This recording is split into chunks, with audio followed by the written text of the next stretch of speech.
নমস্কার সবাইকে। চলে এসেছি হরগড়ি বাইস হোটেলের নতুন একটি আপডেট দিয়ে। আজকের গল্পের শুরুতেই আপনারা দেখতে পাবেন ঈশা তাদের বাড়িতে চলে যায়, যেখানে আজকে তাদের বিয়ের পাকা কথা হওয়ার কথা ছিল। আর সেই খাতিরেই ঈশার বাবা একটা বড় পার্টি রেখেছে।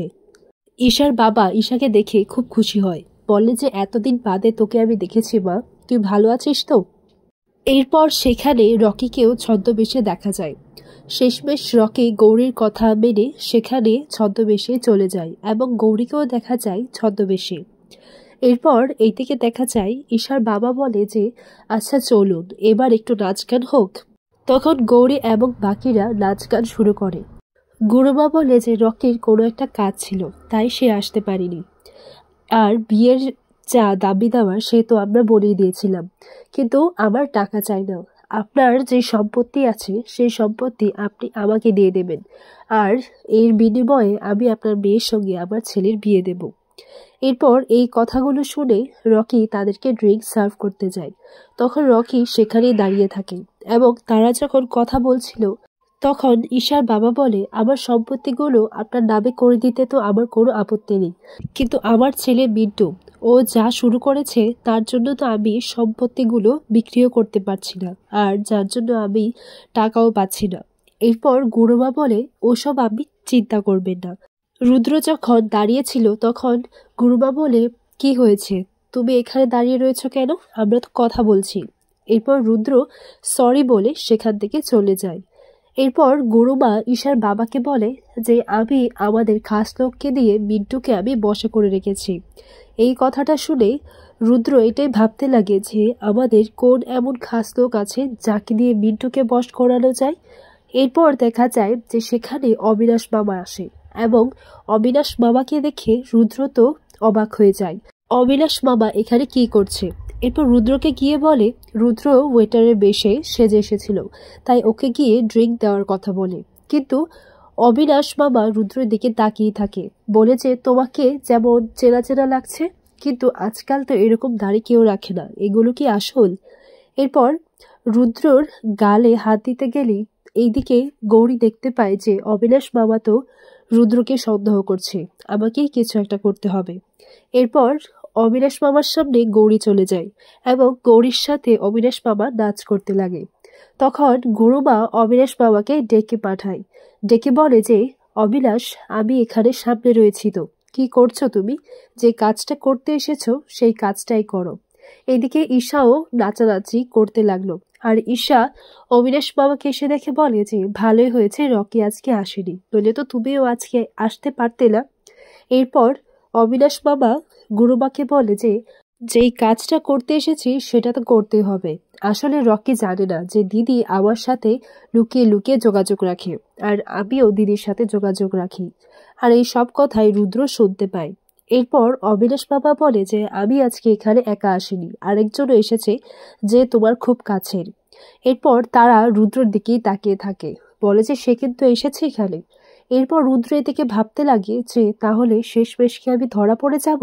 এখন আমি তাদেরকে কি বলবো? যা, আমি তো ধরায় পড়ে গেলাম। আর এদিকে গৌরীও ভাবে যে রুদ্রকে তারা চিনে ফেলেছে। এরপর তারা এগিয়ে গিয়ে রুদ্রর দিকে যেতে লাগে, আর তখনই দেখা যায় সেখানে মিন্টু আসে। তার মানে তারা মিন্টুর কথাই বলছিল। এরপর মিন্টুকে দেখে রুদ্র আরো অবাক হয়ে যায় যে মিন্টু এখানে কি করতে এসেছে। কিছুদিন আগেই তো মিন্টু আমাকে মারতে এসেছিল, আর মা এদের সঙ্গেই কথা বলছে।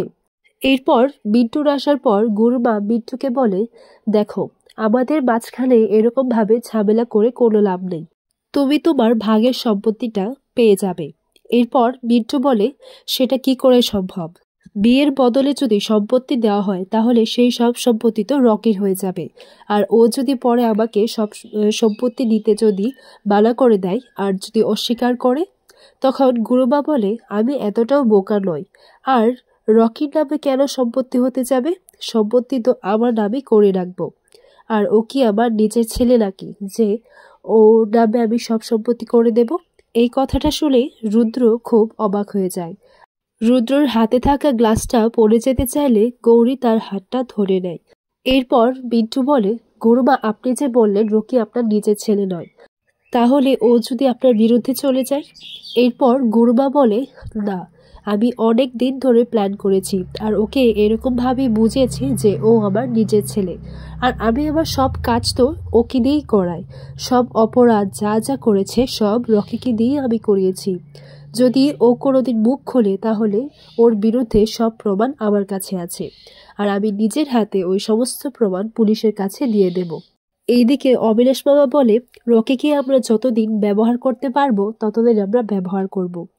আর যেদিন থেকে ও আমাদের ব্যবহার লাগবে না সেদিন দিদি নিজেই ওকে গুলি করে মেরে ফেলবে। এরপর এই কথা শুনে রকির হাত থেকে গ্লাসটা পড়ে যায় এবং আওয়াজ হওয়ার কারণে তারা সবাই সেখানে চলে যায়। কিন্তু এমন সময় রুদ্রর চশমাটা আর দাড়িগুলোও ফেলে রেখেছিল। তখন এইসব দেখে অবিনাশ মামা বুঝে যায় তার মানে ওই লোকটাই ছদ্মবেশে ছিল এতক্ষণ আমাদের মাঝখানে। এইদিকে গৌরী রুদ্রকে শান্ত করাতে চাইলে, কি করে শান্ত হব হিমানি? এই সব কিছু জেনেও, জীবনে এত বড় সত্যিটা জেনেও তারা এতদিন আমাকে বোকা বানিয়েছে, আর আমি সবাইকে গুলি করে ঝাঁঝরা করে দেব।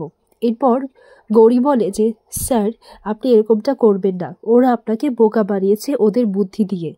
এতদিন আপনি জানতেন না, কিন্তু আজকে আপনি জেনে শুনে এই অপরাধটা করতে যাবেন। সবাইকে মেরে কোনো লাভ হবে না।